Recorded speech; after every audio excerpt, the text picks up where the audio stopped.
Here we go with the June 14th, Tuesday evening version of Weather for Weather Geeks. My camera looks a little blurry. Hopefully that corrects itself. We're almost halfway through the month, of course. Thought it'd be a good time to review a little bit where we've been. And, of course, we're going to talk about where we're going in the forecast side of things. But a quick review of roughly the first half of June. We're running about 1.5 degrees above average for the month, despite a few cool days last week.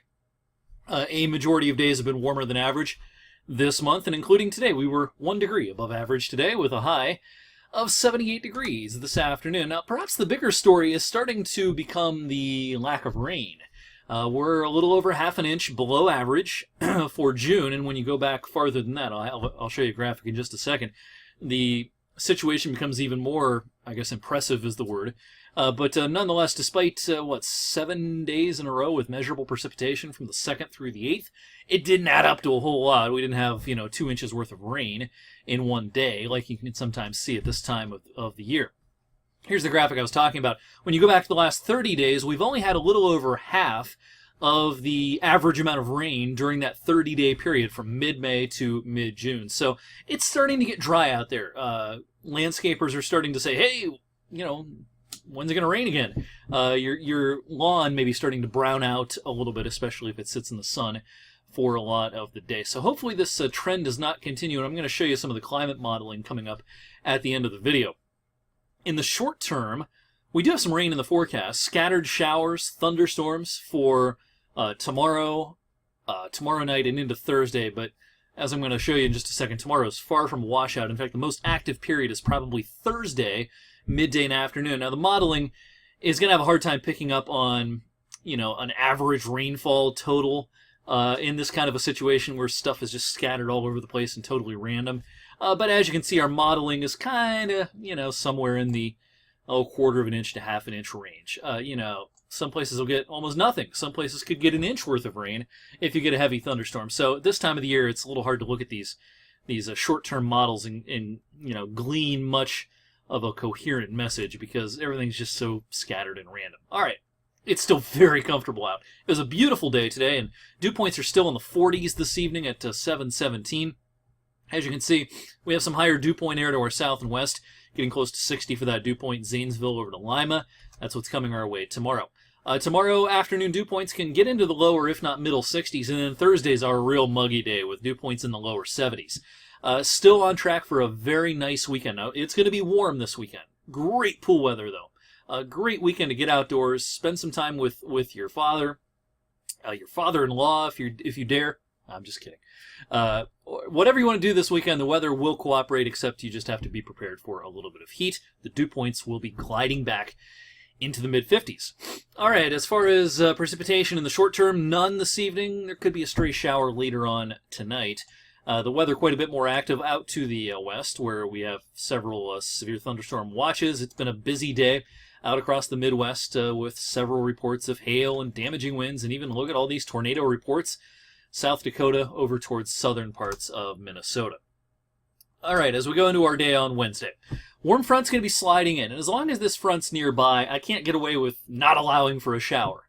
It's a pretty strong warm front, and even though there's not much in the way of atmospheric dynamics to kick up much activity tomorrow with the warm front coming in, there could be a shower here and there. Would not cancel outdoor plans during most of the daylight hours tomorrow. I think the rain becomes a little more likely as we go into tomorrow evening. Scattering of showers, maybe even some thunder as we head towards sunset and into tomorrow night. I think that'll be the more active period as compared to the daylight hours for tomorrow. Then as we go to Thursday, this secondary area of low pressure will come down, and this has quite a bit of oomph with it. A lot of cold air loft coming in with this. And I could see where Thursday turns out to be a pretty active day, particularly south of Interstate 80. And as you can see, the modeling here, this particular model has kind of a pretty wet corridor in the afternoon from Sandusky through Columbus to Zanesville and Cambridge to Parkersburg, Marietta. That's also, by the way, where the severe weather risk will be highest, and I'll show you that in a second. Here's our front Friday morning sliding through. Friday starts out pretty cloudy and muggy. Dew points noticeably lower by the afternoon. All right, rainfall chances tomorrow. Again, don't cancel any outdoor plans tomorrow. You might get a shower here and there. That's about it for most of the daylight hours. Overall rain chances 20 to pessimistically 30% for a lot of the day.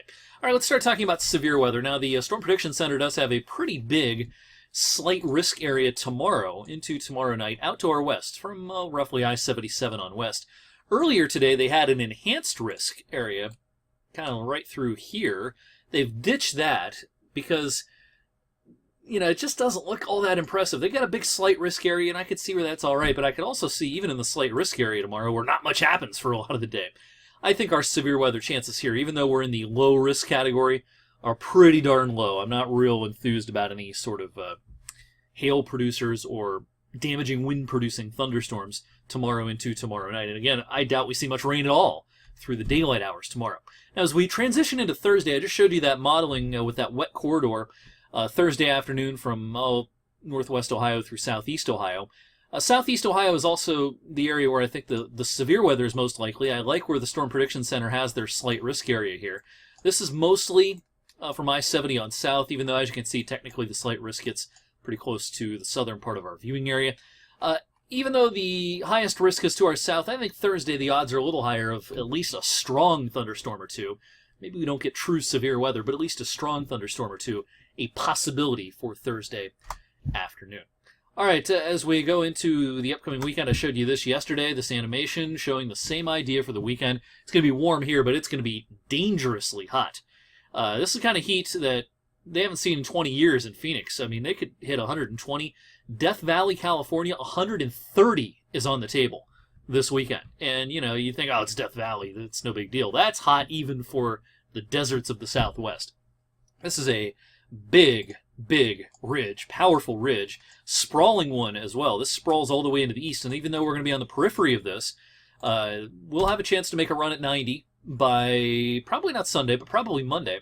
Now, as we go into the middle of next week, while the heat remains in the southwest, get a little bit of troughiness trying to set up over the Great Lakes, the northeast, southern Canada, and this will make for a more temperate regime middle of next week, a little more comfortable. So here's the European ensemble model temperature guidance here, showing our upper 80s for Monday. This is Monday right here. And then temperatures back off for a few days, closer to average, and then nothing real remarkable in the longer range. So a couple of days that get pretty hot, and I think Monday's heat will be accompanied by some humidity as well. All right, I told you I'd talk about the longer range and specifically precipitation chances. If you're, your flowers in your yard, if you're a landscaper and things aren't looking so good, the longer range isn't exactly promising for a lot of wet weather, but, you know, it's summertime. You can get a couple of thunderstorms over some locations, and, you know, the rainfall totals can go gangbusters. We saw that last June.